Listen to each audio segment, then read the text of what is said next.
मला द्या ना, निवेदन द्या ना, कॉपी द्या ना. नाही मला पहिली कॉपी. एक मिनिट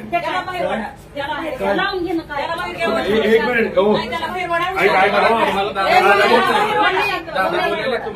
तुम्हाला एक मिनिट तुम्हाला मदत हवी असेल तर तुम्ही तुझी काय पाहिजे असेल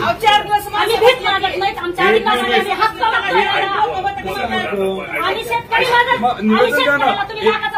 एक मिनिट निवेदनाची परत द्या मला. हे आता तुम्ही सगळं रेकॉर्ड करताय ना.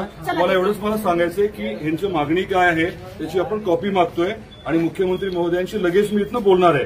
त्यांनी प्रत द्यावी अशी मी त्याला विनंती केली आहे. आता ज्या महिला आता वरती चढल्यात त्या पुण्याला असतात, येरमाळ्याच्या आहेत, बारकुल पुण्याच्या आहेत. त्या माझी त्यांना विनंती आहे की असं काही करू नका. इथे येऊन शांत आपण पहिली चर्चा करू आणि मुख्यमंत्र्यांशी त्यांचं लगेच बोलणं करून देतो. पण त्यांनी इथे यायला हवं.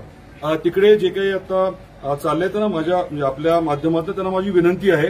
माझे काही सहकारी देखील गेलेत की त्याच्यातल्या दोघा तिघांनी इथे यावं.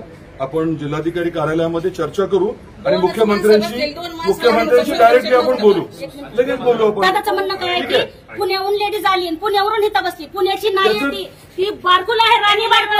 आणि दादांना माहित नाही, माहिती नसेल तर मी सांगते ती काय दादा ती पळून आलेली महिला नाही, माझी धाराशिवची रहिवासी महिला आहे. दादांना माहित नाही की कुठली महिला आहे. आणि शेतकऱ्यांची मला निवेदन फक्त निवेदन द्या मला.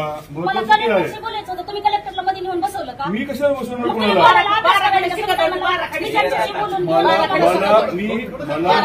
निवेदन द्या ना.